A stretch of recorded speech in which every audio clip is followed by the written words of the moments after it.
তো উনি যে ওনার দেবরকে, ওনার হাজবেন্ডকে, ওনার শ্বশুরকে বাঁচানোর জন্য, মানে নয়তো ওনাদের ফাঁসি হয়ে যাবে, তাদেরকে বাঁচানোর জন্য উনি ওনার এই মিথ্যা ইয়াটা ওনার গাড়ি নিছে যে আমি দিয়েছি, এসিডটা আমি মেরেছি।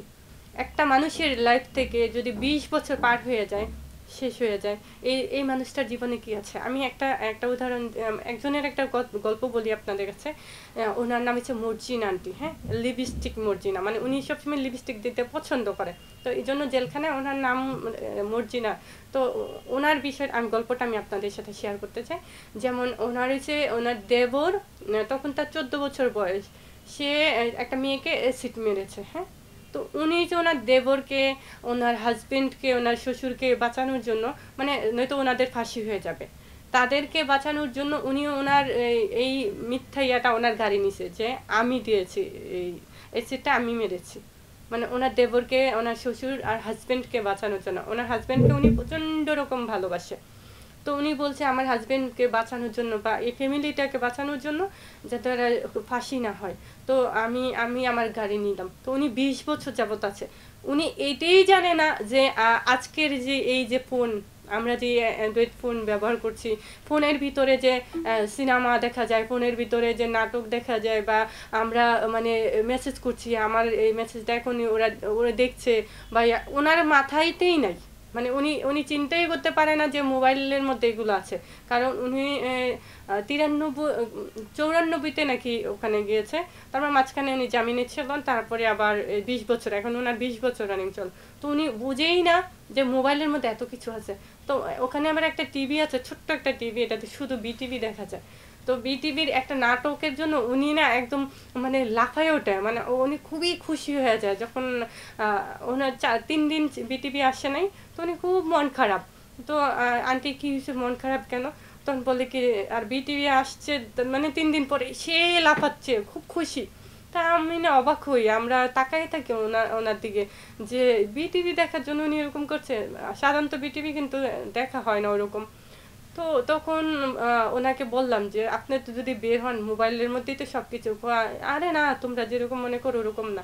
তো বিষয়টা হচ্ছে ওরকম, যে উনি ওই জায়গায় থেকে এটা জানেই না যে মোবাইলের ভিতরে এত কিছু আছে। তাই আমি বলছি, আইন ব্যবস্থা যারা মানে একটা মানুষকে 20 বছর 30 বছরে সাজা দেয়, সেইটুকু যেন অনেক বিবেক বিবেচনা করে দেয়। একটা মানুষের লাইফ থেকে 20 বছর চলে গেলে, না 10 বছর চলে গেলে, তার জীবনে থাকে কি? কিছু থাকে না। তো ওই জন্য বলছি, এইটা যেন আমি দেশের আইন ব্যবস্থা যেন সঠিকভাবে চলে, বা এটা যেন সুন্দরভাবে বিচারটা যেন ভালোভাবে হয়, কোনো ঘুষের মাধ্যমে বা একজনের থেকে টাকা খেয়ে আরেকজনকে ফাঁসাই দিলাম, এগুলো যেন না হয়।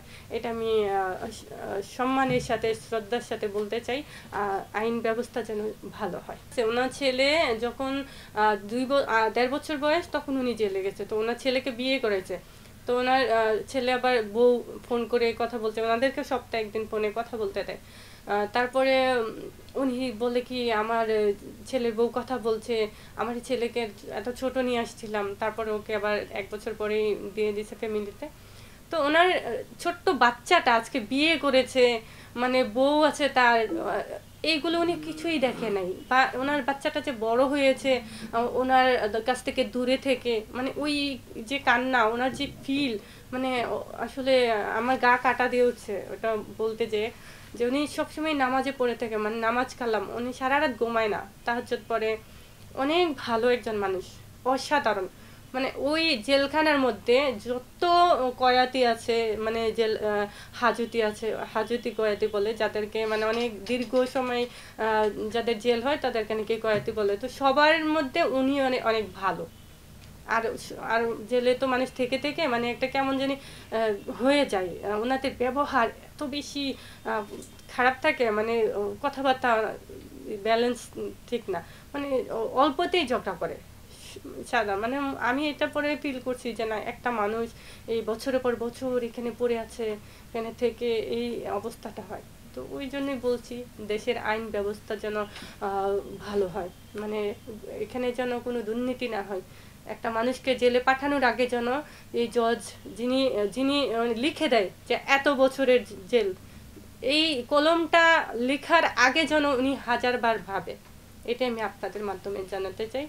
একটা মানুষের জীবনে না কিছুই থাকে না।